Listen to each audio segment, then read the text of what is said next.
Well, thank you. Ladies and gentlemen, good evening and welcome. This has really been a summer of transformation here at the Chicago Council on Global Affairs. We moved to new offices in July, next door at Prudential 2. And this evening, we will host our first ever program in this new state-of-the-art conference center. It's my pleasure to formally open our new home, your new home, for any discussions about international politics and foreign affairs. We want this center to become your central location for real and impactful conversations, whether in person or digitally, on the all-important issues that confront the United States and the world. Today, the need for this conversation is as clear and as urgent as it has been for the 94 years that the Chicago Council on Global Affairs has existed. 94 years ago, America faced a growing tide of isolationism, of rising political extremism, and a world of rapid political, economic, and technological change. And today, we once again face a world of growing isolationism, rising political extremism, and rapid political, economic, and technological change. For a century, the Council has provided a nonpartisan platform for dialogue on how and why the United States should engage with the world. Americans, along with our friends and allies around the Western world, now face a choice, not simply between the traditional divisions between left and right, between liberal and conservative, but between whether we have a world that is open or a world that is increasingly becoming closed. And 2 months from today, in fact, 2 months from today, voters will determine the nature of America's future global engagement and the limits on its willingness to lead. The Council will be at the heart of the conversation on what these choices might mean for international security, for our national security, and our prosperity. This fall, we will bring together decision makers and thought leaders with very diverse viewpoints for a crucial dialogue on America's global role. And I invite you to look at our new revamped website to see our full program for this fall. As always, our programming at the Council is complemented by rigorous research and in-depth commentary. This fall, like every fall, signals the release of our annual survey of American public attitudes towards foreign policy, which this year will provide, again, invaluable insights into how Americans view a range of election-shaping global issues. We will launch the Chicago Council Survey report in Washington, D.C. on October 6th at the Wilson Center, and many of the results have already and will continue to be published in the Washington Post, which is our media partner for this occasion.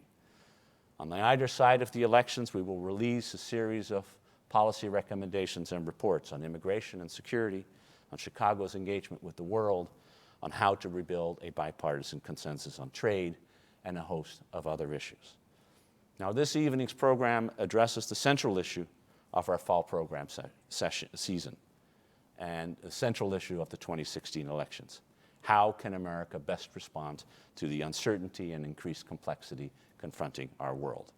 From the Syrian refugee crisis to Russia's offensive in Ukraine, new diplomatic ties with Cuba, the Iranian nuclear agreement, and China's rise, America faces critical choices over the nature and scope of its engagement with allies, adversaries, friends, partners, and other countries. Bringing these issues into the homes and onto the smartphones of our Americans through his flagship CNN show, GPS, and his columns in the Washington Post and the Atlantic, Fareed Zakaria is the perfect speaker to kick off our fall season. We are excited to see Dr. Zakaria back at the Council and look forward to his thoughts on America's role as the world's policeman. Following his remarks, I will return to the stage to join Fareed in a conversation, and then we will have, of course, our question and answers from you. Ladies and gentlemen, it is my great pleasure to welcome to our stage, and please join me in welcome to our stage Fareed Zakaria. Thank you, Eva. Thank you. Thank you. Thank you so much. It is a huge pleasure to be here, to be back in Chicago, to be back at the council.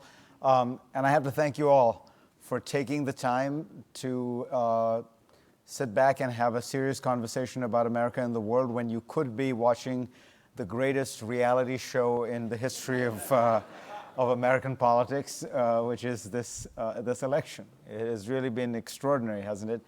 I mean, I think that these campaigns and the early presidencies are always marked, you always remember the great rhetoric, the lines that live in memory, Franklin Roosevelt saying, you have nothing to fear but fear itself. Kennedy saying, ask not what you can do for your country, what your country can do for you, but what you can do for your country. What do you think the lines that we will all remember from this campaign will be? Will it be the moment that Marco Rubio accused Donald Trump of having a small penis? Will it be the moment that Donald Trump indignantly retorted, not that this was a preposterous question, but that there is no problem down there? I wonder what we will look back on with that kind of sense of history. On the other side, let's be honest, it's always been much more dull. The Democratic primary was duller, and now, I was on CNN last night and we were talking about the National Security Forum. And of course, it was 38 minutes into the hour-long conversation before we even got to Hillary Clinton. Because you first have to deal with the totally bizarre, fascinating, compelling, contradictory, incoherent miasma of positions that Donald Trump puts out, which are totally gripping. And then you get to, the very straightforward, practical, logical positions of Hillary Clinton, and you're asleep already. And so that's always been her problem. She's just not that, charismatic. She's a very, very intelligent woman. But Bill Maher put it this way when when the primary was going on, which I thought captured it perfectly. He said, watching this election, this primary on the Democratic side, I wondered to myself, Hillary, what do we have to do to make this easier for you? The last time we ran you against a black guy whose name was Barack Hussein Obama and whose grandparents were practicing Muslims. This time we're running you against a 74-year-old socialist Jew. Tell us, what should we do to make this easier for you?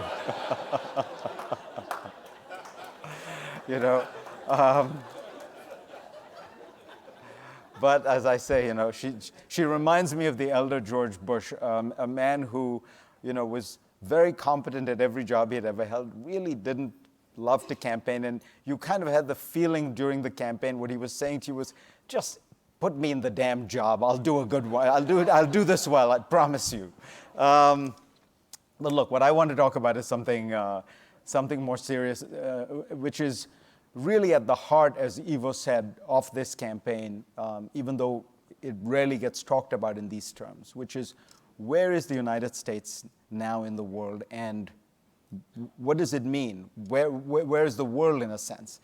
And in order to explain that, I think we have to do a little bit of history and remember where we were to understand where we are and where we're going. I think back to growing up, as I did in the 1960s and 70s in India. And it was such a different world. I think it's very difficult to explain. When I go to college campuses, I'm struck that when I try to explain the Cold War, it is as if you're explaining ancient Greece and Sparta to the undergraduates. They just have no conception of a world that looked like that. Deeply divided geopolitically, with countries lining up on either side, 18 different proxy wars going on around the world, with the Soviet Union supporting one side, the United States another, the constant fear of nuclear war and nuclear buildups and what that might mean for the world, and also a world economically divided. We forget, but the India I grew up in was not really connected to the global system, to the world in any meaningful sense. It had high walls, tariffs, barriers, capital was not convertible, currencies did not float. Everybody existed within their own walls. India was not that different from China, most of Latin America, all of Africa, The open world economy was the United States, Western Europe, Canada, and 5 countries in Asia. That was it.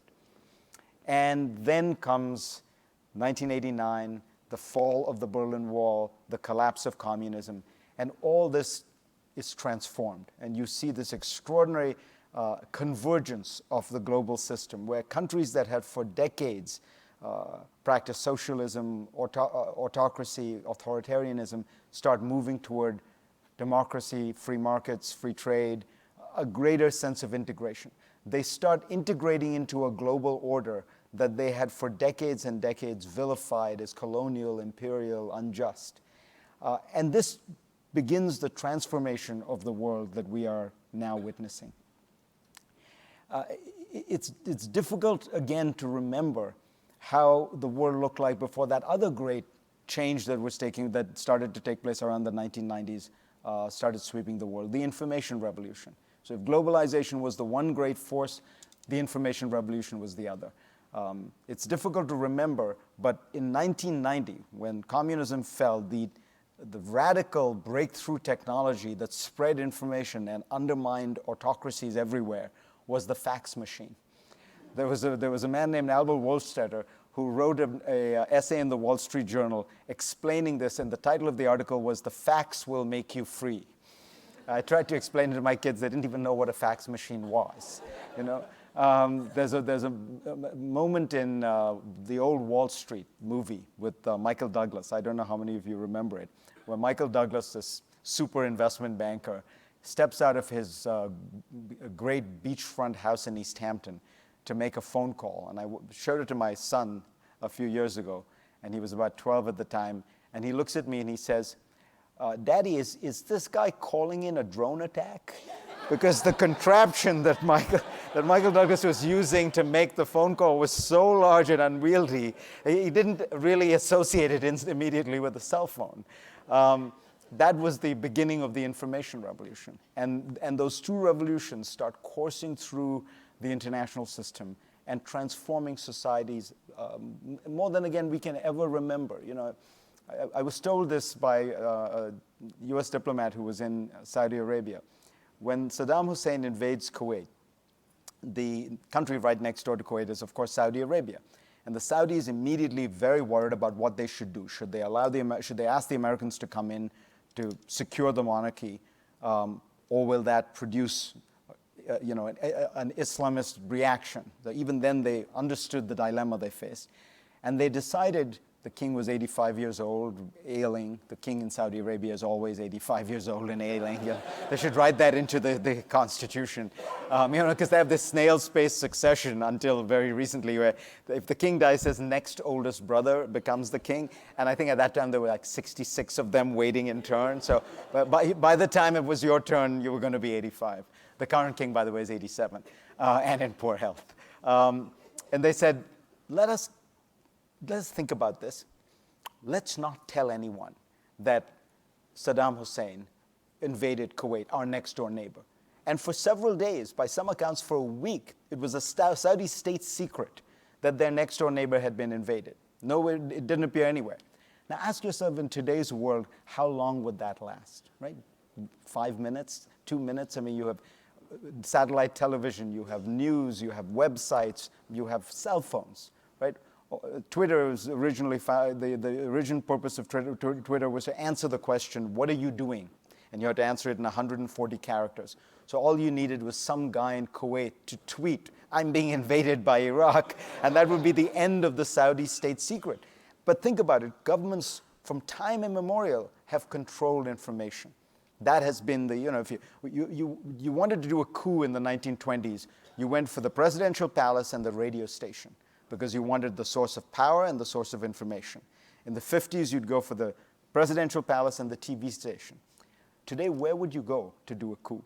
Right? If you remember the Turkish failed coup, they kind of tried to do it, and then Erdogan, the president, broadcasts a message to the country off his iPhone. Because we've gone from a one-to-many broadcasting world to a many-to-many networked world in which any node of the system, your iPhone is just as good as any other. Right? Your iPhone has more computing power now than NASA did when it sent a man to the moon and back. that single iPhone, by far, actually, by some estimates, 100 times as much computing power. So that's the world we're entering, and we've been living in. What we didn't realize is that these winds of change were sweeping around the world. They were transforming Europe, of course. They were transforming Latin America, where juntas were collapsing. It was transforming Africa, where the old dictatorships were crumbling. Apartheid crumbled. Asian strongmen were yielding to elections. There's one part of the world that didn't change, that remained virtually untouched, the Middle East. In fact, there's a very interesting history of the Middle East written, I think it was by Eli Kaduri in the 1990s, early 1990s. And he says the remarkable signal feature of the Middle East, the modern Middle East, is how stable it is. And if you think about it, the Middle East in the mid-1990s, while all these changes are sweeping the world, 45 elections in Africa, for example, in the 1990s, the Middle East is totally stagnant. The same regimes that had ruled it for decades were still in place. Think about Libya, think about Egypt, think about Syria, think about the Gulf monarchies, think about any part of the Middle East. And what you notice is the extraordinary stability and continuity of that leadership. Mostly secular, always repressive. But of course, there were many of these trend lines that were transforming the world bubbling up underneath in the Middle East as well. And that has been one of the great dramas of what has happened over the last decade and a half. You could certainly say that the American intervention in Iraq precipitated the changes. The way I'd put it was it lit a match, but there was an awful lot of kindling piling up very high. If you think about the growing sectarianism that had swept the Middle East ever since the Iranian Revolution, if you think about the extraordinary economic stagnation of a part of the world which had once been great and prosperous and a great trading culture, if you think just about demography, there's a simple rule that I have. If you want to look at any society and see if it's in danger of trouble and instability, look at how many young men there are. They're basically the people who cause the trouble, right? I mean, any society, too many young men, you have a problem. If you look at the French Revolution, it's preceded by a youth bulge. If you look at the Iranian Revolution, it's preceded by a youth bulge. If you want to know, by the way, the year, America's peak year of its youth bulge in the last 100 years, it would not surprise you to learn that it is 1968. The Middle East is going through a youth bulge of unprecedented proportions. Something like 65% of most Middle Eastern countries are under 30. In some cases, 60% are under 25. So you have this extraordinary pressure, economic, demographic, political, pushing up against regimes that cannot adapt, will not adapt, cannot change, and in some sense are very fragile or frozen. And then you get the Arab Spring, and then you get these sectarian divides that start pulling at these societies. And what you discover in the Middle East is that when you get rid of the man at the top, and it was always a man, it turns out there is no state under the leader. There are no administrative institutions to maintain political order. When you dig one step further, you find that there is no civil society to maintain social order. And when you dig one level deeper, what you discover is there's actually no nation. So if you look at Libya, if you look at Syria, you look at Iraq, you look at Yemen, what you discover is political order disappears or is destroyed or is dismantled, and very quickly there's nothing. And people in those moments of chaos and anarchy move to the identities that they feel most secure in, right? I mean, it would happen in any society where there was a complete collapse of order. You would ask yourself, who is going to protect me? Who can I trust? And that identity is not your identity as an Iraqi or a Syrian or a Libyan. These are very recent identities created by Western colonial powers only 100 years ago. The identities that these people go back to are their identities as Shia, Sunni, Kurds, Arabs, Armenians, Turks, Kurdmans. Those identities, of course, are 1,000 years old, in some cases even more. And that unravels the nation, because your primary loyalty is now to these groups that are subsets of the nation rather than the nation itself. And that is really, more than anything else, the drama of what is happening in Syria, in Iraq, in Libya, in Yemen, and that threatens to pull apart some other parts of the Middle East as well.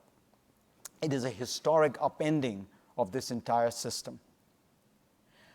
But it's important to ask ourselves, is the Middle East the world? And this is something President Obama has tried to do, to try to maintain the long view and the strategic view, and ask, is the world defined by this terrible, terrible crisis in Syria that is producing a humanitarian nightmare?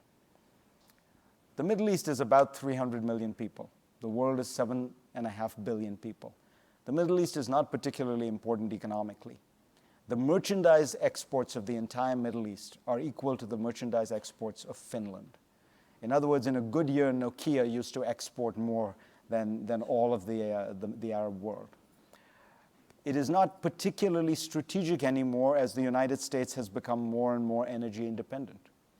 So while it produces, Winston Churchill once said of the Balkans, it produces more history than it consumes. And I think you could say the same of the Middle East. It certainly generates enormous amount of headlines, crises, bombs, terror attacks. But ultimately, does it define the world we're in? And I would argue that if you step back and look at what else is going on in the world, you would be surprised to see a very different kind of world. So look at Asia. In 10 years, 4 of the 5 largest economies in the world will be in the Asia Pacific. The United States, Japan, China, and India. Germany will be the only non-Asia Pacific economy in the top 5. That part of the world remains dynamic, open, thriving, and increasingly reform-minded, pro-Western, even pro-American. India has elected a pro-business, pro-reform, pro-trade, pro-American prime minister who has more authority over the country than any previous prime minister in 30 years. Indonesia has elected a reform-minded businessman who, again, wants closer ties with the West and America than in a long time. Japan has a pro-Western, reform-minded prime minister. Even China, in its own muddled way, is trying to find its own path to modernity, but certainly compared with 30 years ago, China is more open than it has ever been. And if you look at smaller Asian countries, that pattern persists. If you look at Latin America, what is striking again of an area that 30 years ago was filled with juntas that practiced autarky and were all defined by kind of revolutionary anti-Americanism. What is striking is how many of them want to partner with the United States. The most dramatic transformation, of course, is Mexico. Mexico's politics for 100 years really were defined by anti-Americanism, defined by a certain kind of state socialism. The day that they nationalized the oil industry was marked as a national holiday in Mexico. And this government, by the same political party, the PRI, has deregulated and essentially almost privatized their their energy sector. You can see that same spirit in Colombia, in Ecuador, in Peru, in Argentina now, which is going through its own fascinating transformation. And Brazil, in its own much slower way, has also come a long way from where it was 30 years ago. Africa, countries like Kenya, Ghana, Mozambique, Angola, all moving in the right direction, slowly, in some cases fitfully, in some cases the progress is really just on the economic side, and politically they're quite closed. But again, if you compare that to the world of Africa in the 1980s and 90s, the Mobutus, the Idi Amins, it is a completely different picture.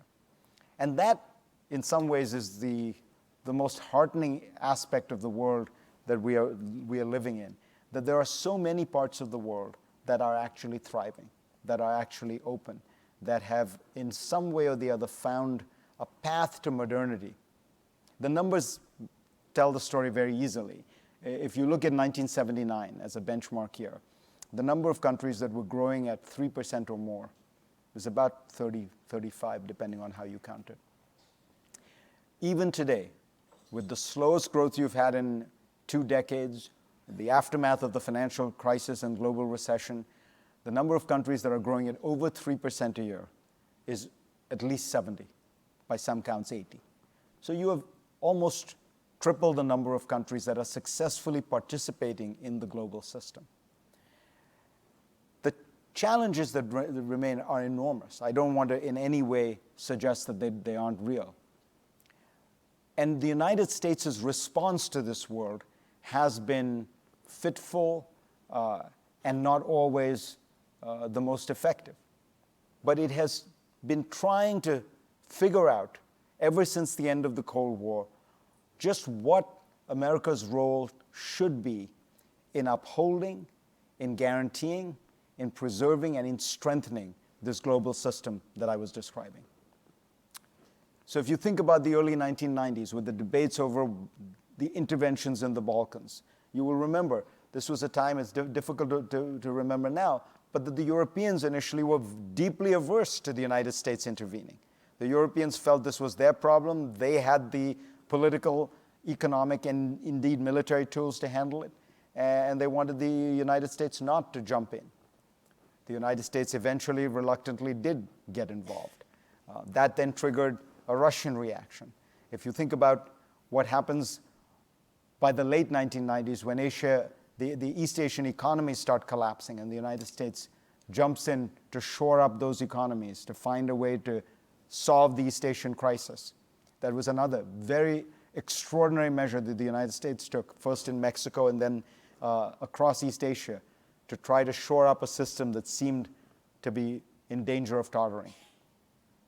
And then, of course, you get 9/11, and that begins a decade and a half of wars and counterterrorism in the Middle East that was meant to bring peace and stability to the region. I leave it to you to decide whether or not it did produce peace and stability in the region. I think that we can certainly say it has exposed the region for its problems, its pathologies, and there is no easy solution to it, and this is going to go on for a long time. But again, the effort here has been to find some path that could stabilize these systems. And this has been the history of American intervention around the world, economic and political. Ever since the end of the Second World War, the United States has, having built this order, tried to maintain it. Occasionally, it has overreacted in dramatic ways, in ways that have been counterproductive, in ways that have caused enormous bloodshed. Occasionally, it has underreacted. There are many critics of President Obama today who believe that you can see the costs of American intervention in Iraq, but you can see the costs of American non-intervention in Syria. And this debate goes on, but there has always been a guiding strategic principle for the United States, which is, what is the path to maintain this global order, this world that has been created since 1945? And the reason for that is very simple. I think that remarkably, for a country that is often described as having a short-term memory and emotional responses and wanting quick solutions, the United States has understood the long game here. You know, people often say to me when I travel abroad, the United States doesn't have staying power. And I point out, we're still on the banks of the Rhine. We're still in Okinawa. We are still in South Korea. And all those countries that had opposed the United States, in most cases have crumbled, or in many cases are much weaker. And the United States has showed that staying power because it recognizes that it has built something precious, it has built something of extraordinary durability, and has built something that includes the aspirations and ambitions of other countries. The people who did it, the Roosevelt and Truman administration, knew the world before, a world of chaos, protectionism, nationalism, hyper-nationalism, and war. 2 world wars that tore apart the entire civilized world. And it is the shadow of that destruction that led to the creation of this American order. And so we have had these debates. Was Vietnam a worthy effort in an anti-communist, building an anti-communist front? Was it a disastrous foray from America's core interests and values? The same debate about Iraq, the same debate, frankly, about Syria, the same debate. And in each case, we will have differing answers, and we will always have differing perspectives on what the tactics were. But the strategy, the long-term goal was the same. I would argue that in this election and now, we face a fundamental challenge and a danger. Because for the first time, really, you have a candidate who is arguing for something very different, for an upending of that order, for a dismantling of that system. If you look back at the last 5 presidential elections, the candidates disagreed on many things, but it's very difficult to find a fundamental disagreement of this nature on foreign policy. John McCain, Mitt Romney, George W. Bush, Al Gore, they had their differences, but they did not have a difference on this fundamental issue. I would argue that Donald Trump represents a fundamental break from this 70-year-old bipartisan American tradition. Because what he argues for is a very different vision of America, an America in which every alliance and every action is done as a transaction, in which you ask yourself, what is in it for me in the short term now? You don't view the other countries as partners, but you view them as adversaries. You don't imagine a win-win. If you win, somebody else has to lose.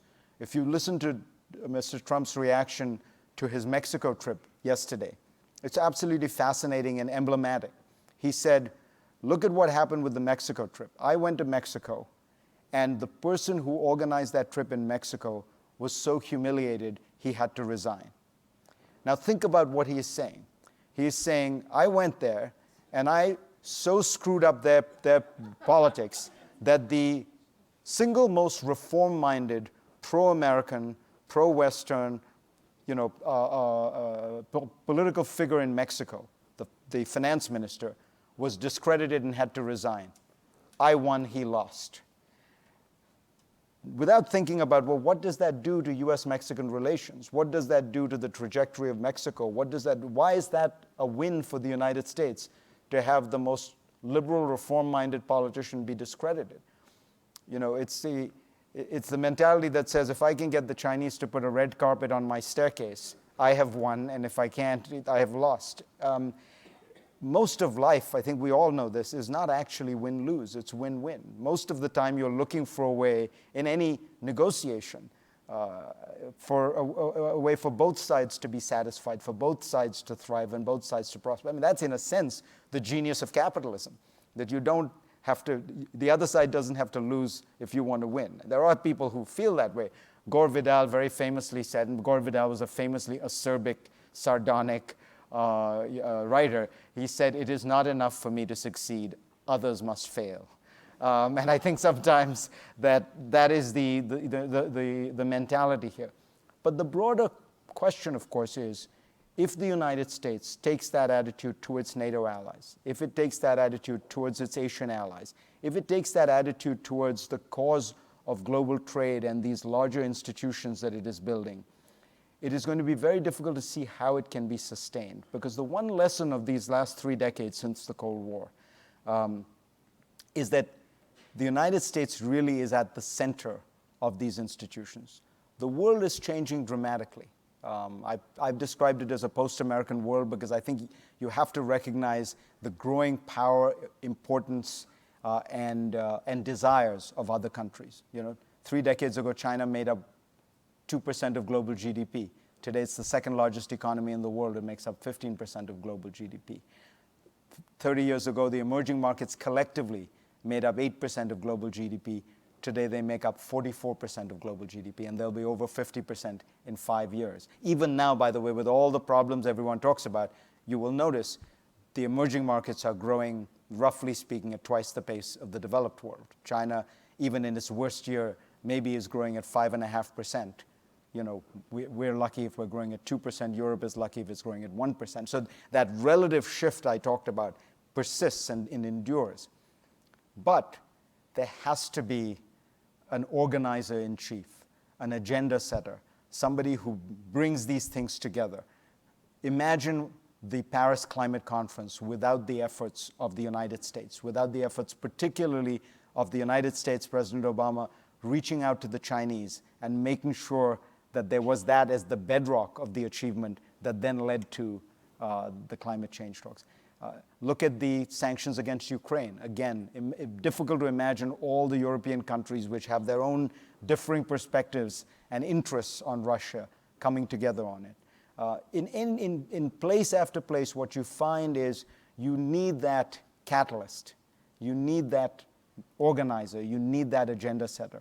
And the United States has played that role, is playing that role. As I say, it's made mistakes, it's overreached, sometimes it's underreached.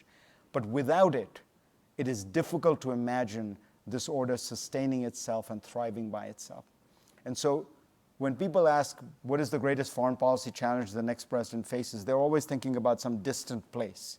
They're thinking, what happens in Syria?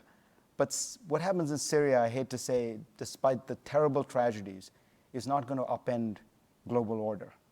What happens in Washington and in this election could upend global order. I close with this irony, which is that,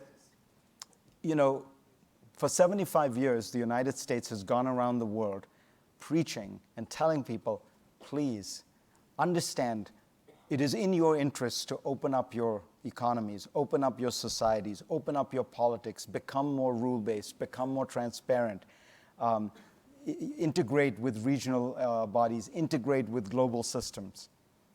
And finally, we're at this stage in the world where country after country, region after region, has agreed and wants to participate in this larger global project. And at that very moment, what we find, and I wonder whether historians will look back and say, about 100 years from now, they'll look back and say, the United States in the early 21st century did an extraordinary job of transforming and globalizing the world, but they just forgot along the way to globalize the United States of America. Thank you very much. Thank you.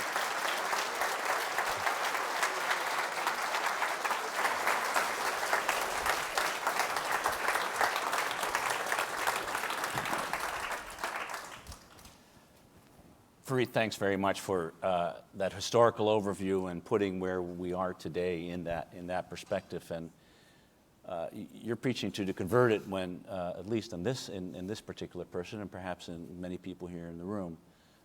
But I want to sort of start off where you ended. I mean, if there is this sense that the United States needs to close down, if there is this sense that we need to end this openness, that our politics and our commentariat seem to believe that that's what Americans really want, although our own public opinion polling shows that's not actually the case. Today, as many people want to have an active U.S. role in the world, as it did last year and the year before and the year before that, 2/3 of the American public.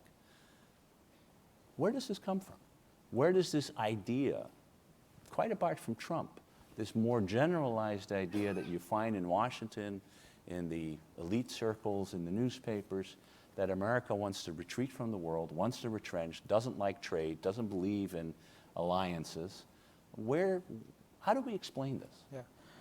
Well, I mean, Eva, it's a fascinating question, and it's in a way the big question politically, because as you say, the public opinion polling does not show some vast majority of people who are protectionists, populists, nationalists, and yet that has become the lingo, not just in the United States, but in Britain with Brexit, in many European countries, and it is the force that seems to be on the rise.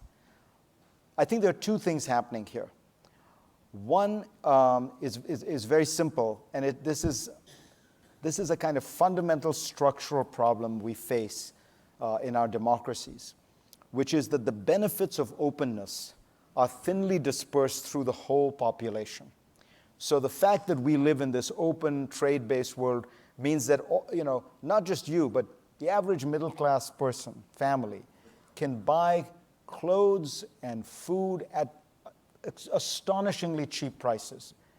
They can buy things they never would have dreamed that they would have been able to buy. They can live at a standard of life that was available really only to the rich 30 or 40 years ago, not so long ago. But they don't think of that and say, thank you, China. They don't think of that and say, thank you, World Trading Organization. But the costs of openness, the costs of trade, the costs of technological change are concentrated geographically, and they are deep. So a particular town loses a textile mill, a steel mill, and that town is devastated. And our politics are organized geographically. So if you think about it, the fact that you have lots of people spread throughout the country who benefit doesn't matter. The fact that you have 4 parts of Pennsylvania that have been devastated is hugely significant. We have to find a way around that, because in some ways, it's a very unfair way for politics to work to the vast majority of people. Some European systems have proportional representation, which gets around this, so that groups of people, however they are dispersed, get to assert and voice their preferences. We don't. We have a geographically based first-past-the-post system like the British, and it's not an accident that something like Brexit happened in Britain, whereas in Germany, Chancellor Merkel continues to hold that center, even though with reduced force. But the larger point, I think, Ivo, is everybody has been searching for the new politics ever since the end of the Cold War. Because basically what happened is the left moved right. Whether you look at Tony Blair, you look at Bill Clinton, the left made its peace with the market. That is historically, over the last 30 years, the big change that took place in the ideological divide in the Western world and much of the world. And the problem is, therefore, what does the right do?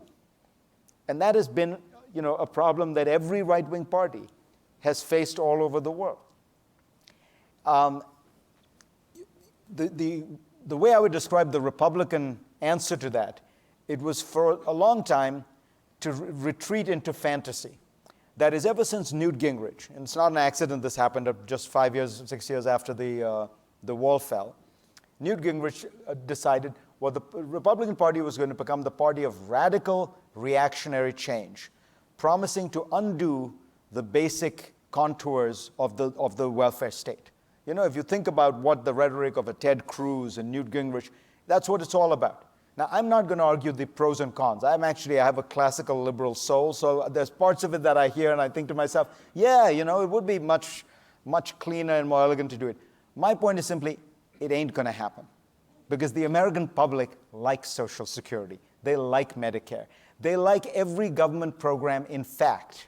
They don't like them in theory. So they are theoretically conservative but operationally liberal on the welfare state.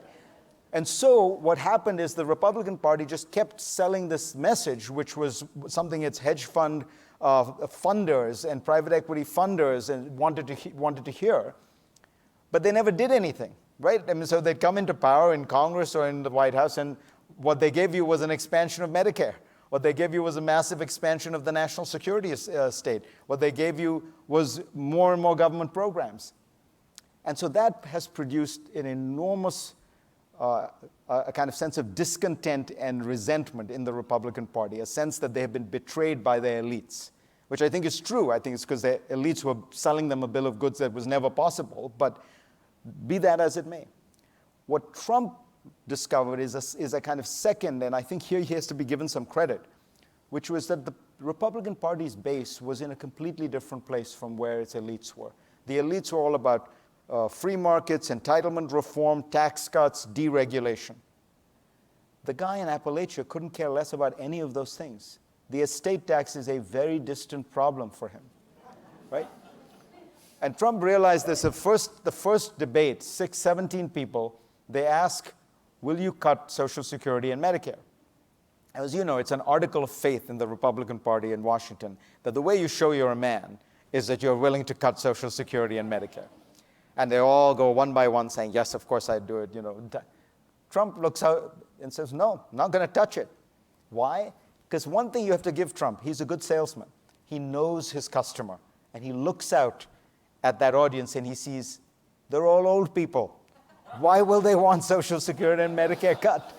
And he realized that the base of the Republican Party is populist, protectionist.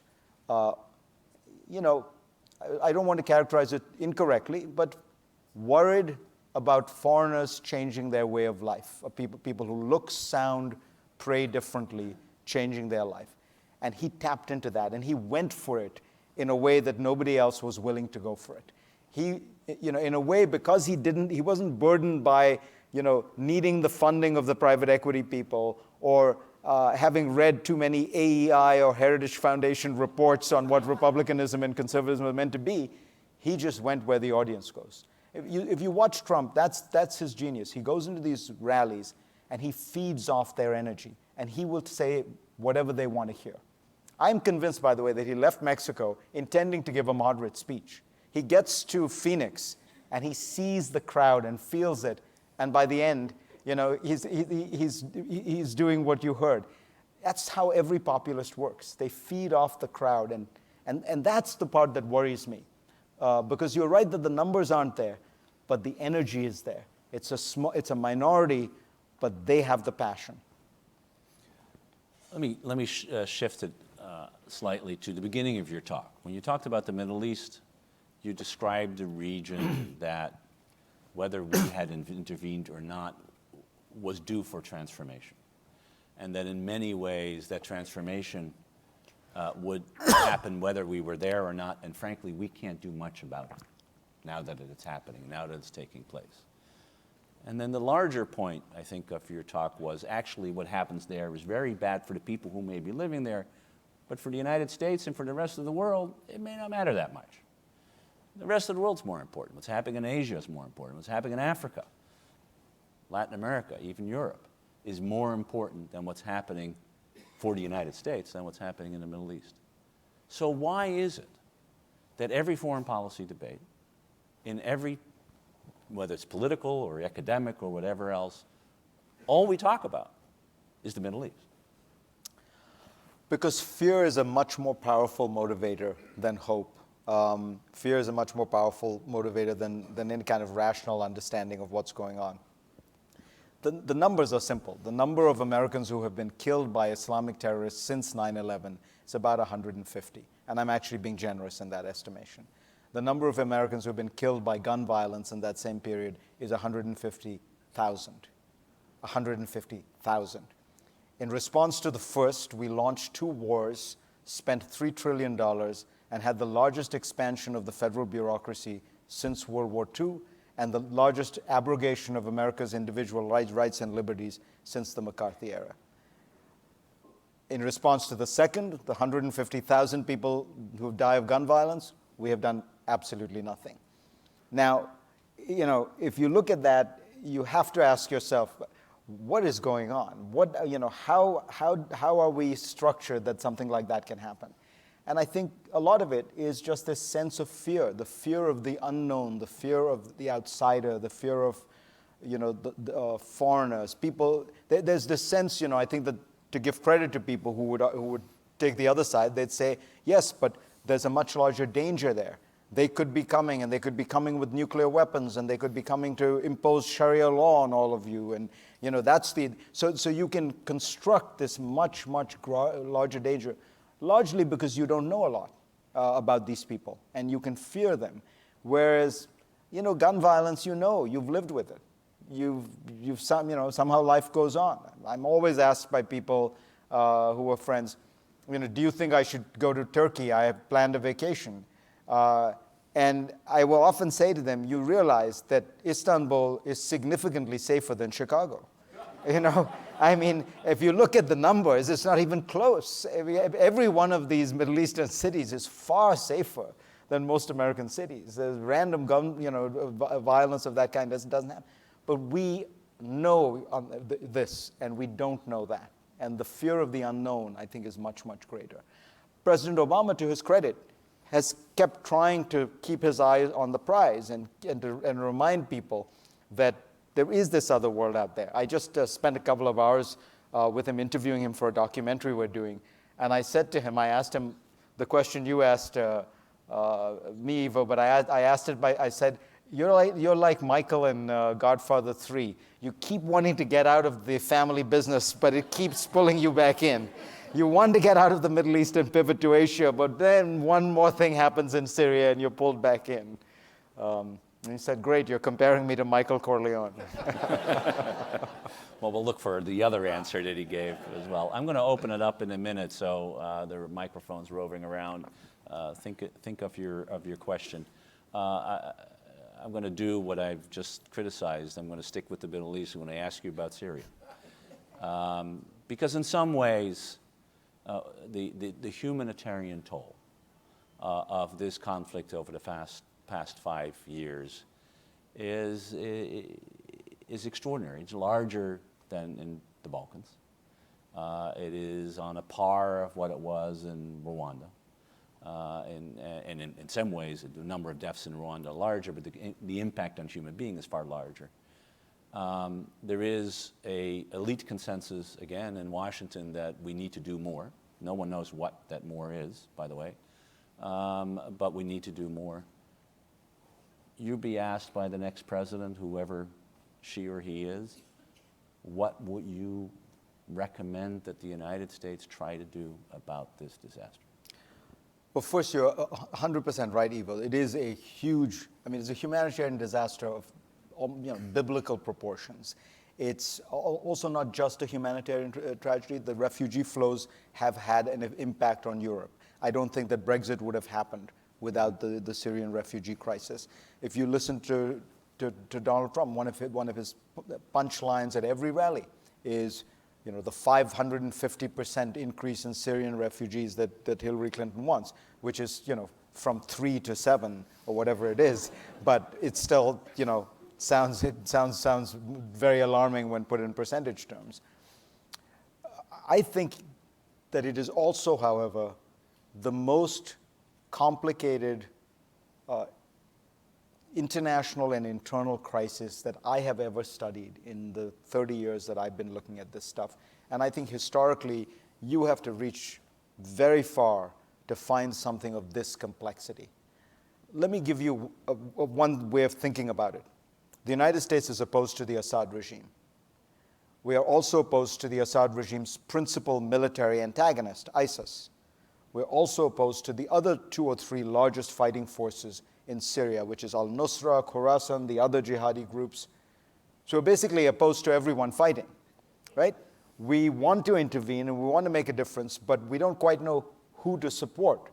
So we have tried to find so-called moderate Syrians to support. I have met with some of these people, and it's not very inspiring. These are people who, in some cases, are renting the word moderate because they know it will get them American aid. In some cases, a moderate today is a jihadi tomorrow, and is looking, sort of searching for the best place. In some cases, they do exist, but they are few, far between, very divided. The CIA's own estimate is there are 1,000 separate militias in Syria. The ethnic groups involved here are fighting for their lives, so the stakes are incredibly high. The Alawite regime that Assad represents, and it's not just the Alawites, it's other minorities, many Sunni moderate groups that support him, know that if they lose, they will be massacred. They only have to look at what happened in Iraq to the Sunnis to know that. So they're fighting to the bitter end because they know that the alternative is massacre or ethnic cleansing. And they're unleashing a reign of terror on the Sunnis, who are therefore fighting for their lives. In the midst of all this, I think well-meaning people say, well, why don't we have a conference in London and tell these guys they should do a power-sharing deal? Assad knows there is no power-sharing deal that will stick. He's either running Syria or he's dead. And the other side knows the same thing. Now add to that, there are 5 or 6 major outside powers that have been funding their favorite crazy militias from the outside.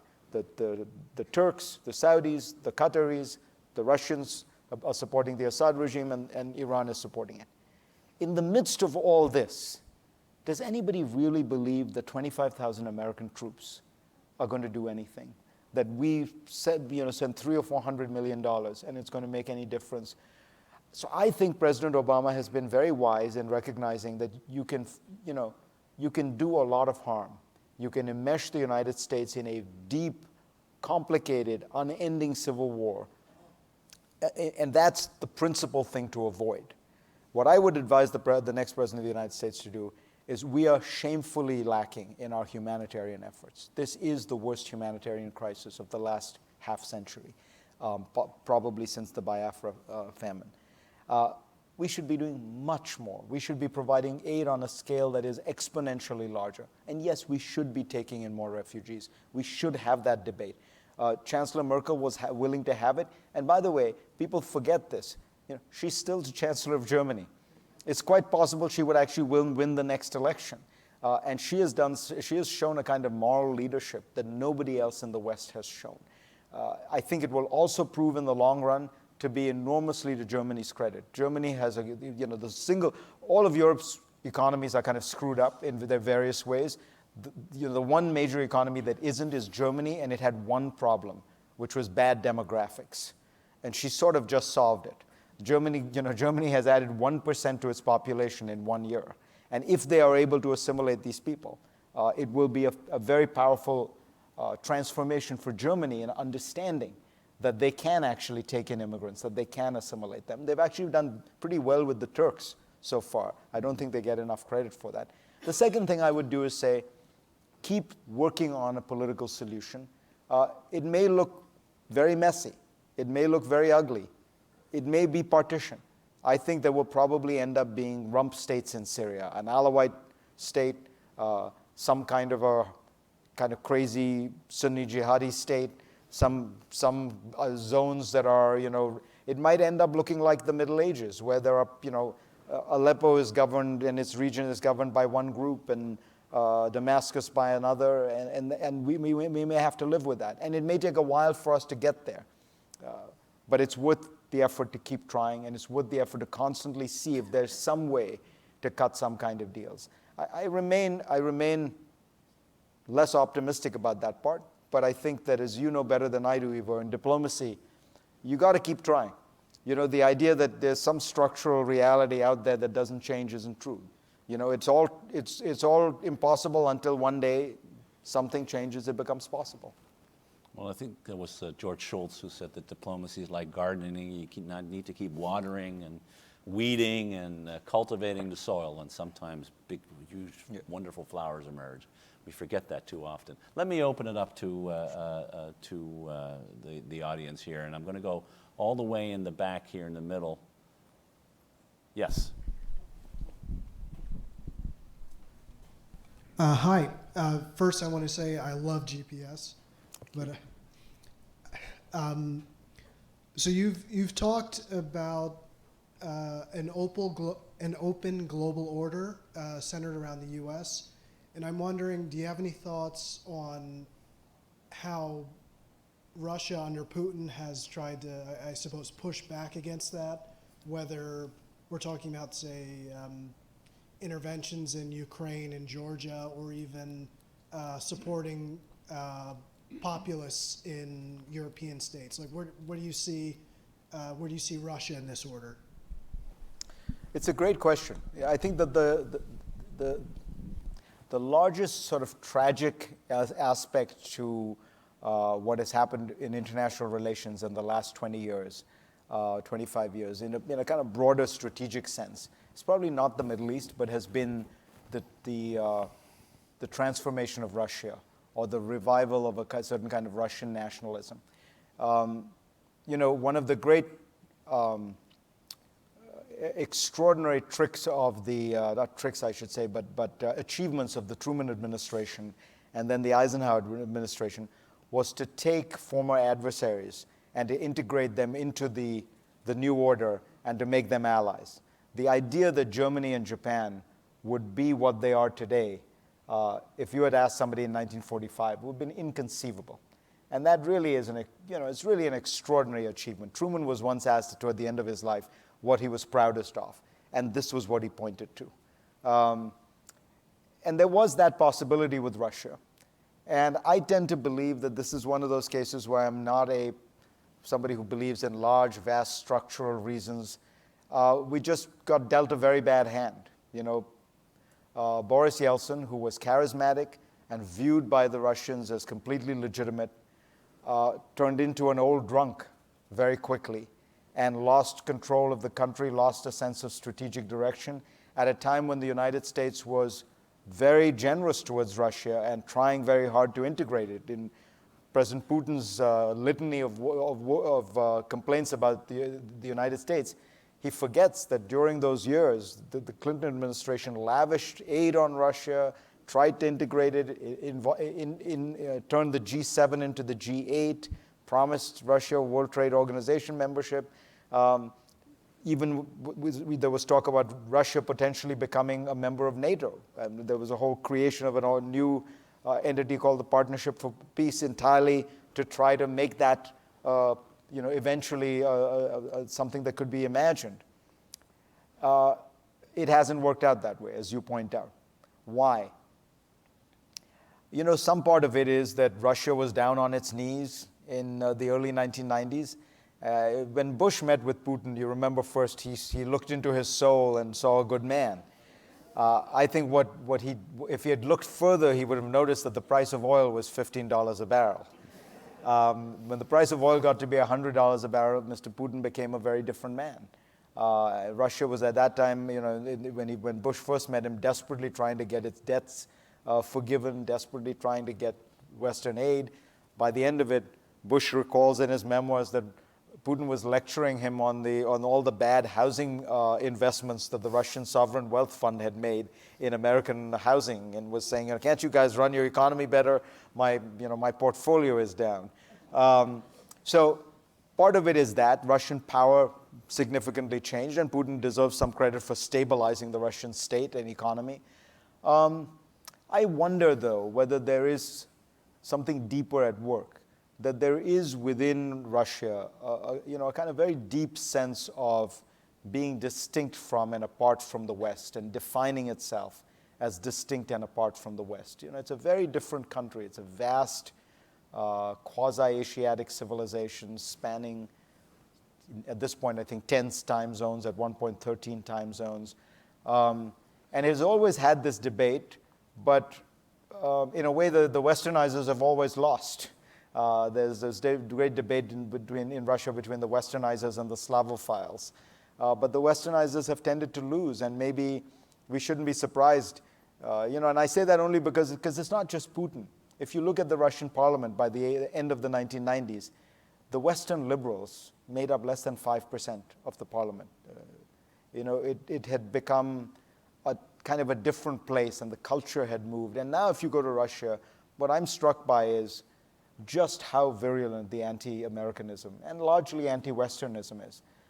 It's not just Putin. Putin feeds off it, he encourages it, but there's something bigger going on there. And the fact that you have this country, which, even though it's economically dysfunctional, it's still one of the most important countries in the world, has nuclear weapons, a veto in the United Nations. The fact that it is so non-cooperative and so hostile is a big problem, and it's, as I say, the kind of the tragedy of modern global order. Bob Gates used to like to say that when he looked in Putin's eyes, all he saw was a stone-cold killer. Avi Porat, over here. It's coming to you. I would like to bring you back to the United States. You focused in the last hour about one candidate. The best I know there are two candidates for presidency. What does a second candidate need to do in the remaining 60 days to get a point counterpoint so we don't have a single candidate? Part of the reason is because Hillary Clinton really represents continuity. I mean, you may not like that, and there are obviously people who don't, but it'd be very difficult to make the case that Hillary Clinton is some kind of a radical on anything. Hillary Clinton, on every issue, is cautious, pragmatic, poll-tested. I mean, she won't tell you, remember, this is a couple that decided where to vacation over the summer after taking a poll and went to Wyoming or something like that. So, there are problems with that, but the great danger is not one of dangerous radicalism or some break. And on foreign policy particularly, I think Hillary Clinton really does represent this broader consensus view that I'm describing of maintaining, strengthening, and upholding the international order. What does she need to do to convey that in a vivid way that wins over more people? I think she would have to be a different person, honestly. I think that Hillary Clinton is, one thing to remember about her, she's not a politician, really. Politicians, we've all met them, seen them. They're people who know how to enter a room and get everybody to focus on them, get everybody to love them. That's what Clinton can do. That's what Obama can do.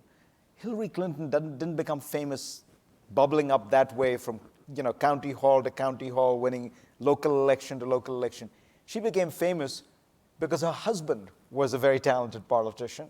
And then she became famous because Barack Obama was a very charismatic politician who asked her to be Secretary of State. So she became a viable contender for the presidency, not having come up through the ranks of elected politics, but another path.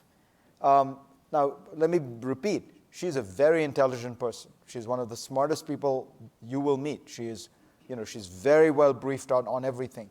But that's a different skill from the one I'm talking about. I don't think she has that skill. I don't think you can acquire it at 69. It's just not who she is. You watched her in that forum yesterday. You will watch her. She doesn't know how to kind of make her story fascinating. If you watch the Democratic Convention, to me the most fascinating thing was Bill Clinton could tell the story of Hillary Clinton's life in a far more compelling way than Hillary Clinton could. Hillary Clinton's speech was a series of touching on every policy that would assuage every group in the Democratic coalition, making sure that, the Planned Parenthood knew she was for them, blacks knew she was for them, Hispanics knew she was for them, Bill Clinton just told this great story about who this woman was and what she had been doing for all her life. Really, she should have told that story, right? But that's not her. I mean, what she can do is read off that briefing, book and completely absorb it. So as I say, it's a little bit like Bush. My hope is that the very qualities that make her such a bad candidate actually make her a very good president. I'm looking for a woman, yes. Thank you. You talk about the trend towards isolationism in the United States, and I'm wondering, in the population, how much of it is because our minorities are growing big, so a country that was mostly all white is fearful of the big population and the demographics, be it the Hispanics, the Asians, the Muslims. How much of that has an effect on our policies and why we don't like trade, et cetera? This is a very delicate subject, and one has to tread it very delicately. But there's now very, very good, strong, multiple studies that have tried to ask, what is behind this group of people? And as we know, this is essentially, at its core, it's working class whites. It is white men, by and large, but some women, without college degrees, living in certain parts of the country. The core of it being in historic Appalachia, the old Scots-Irish. And the interesting thing about them is they're actually not doing so badly economically. Now, be clear, the economy hasn't been great for anyone. It hasn't been that great for the middle class. Median income hasn't changed in 15 years. But they're not doing the worst in the country. They have not stagnated more than anyone else. Their median income is higher than the country as a whole.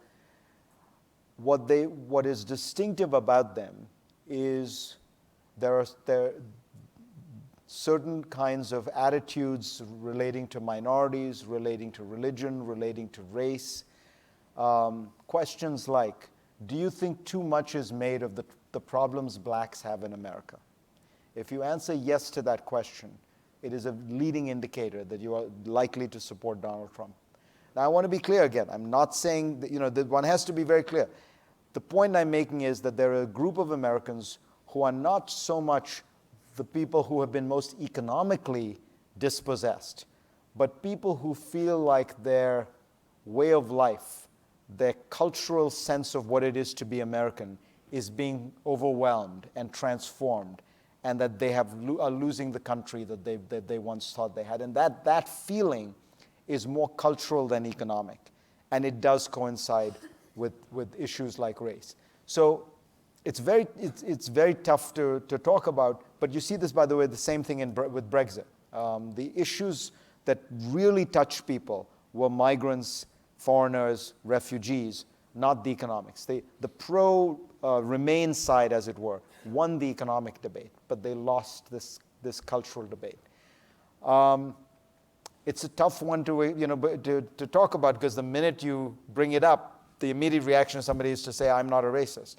The one feature I'll add to it, just finally, is this is generally true of older people. So even in Appalachia, even among whites without a college degree, young people have very different attitudes. And you see that quite starkly. So I hate to put it this way, this is a problem, but it is not likely to be an enduring problem. I think this is a great optimistic note yeah, exactly. on which to end. I know how this is going to be characterized. I'm sorry, ladies and gentlemen, we're out of time. Thank you so much for joining us. Fareed, thank you. Pleasure. I really appreciate it. Thank you so much.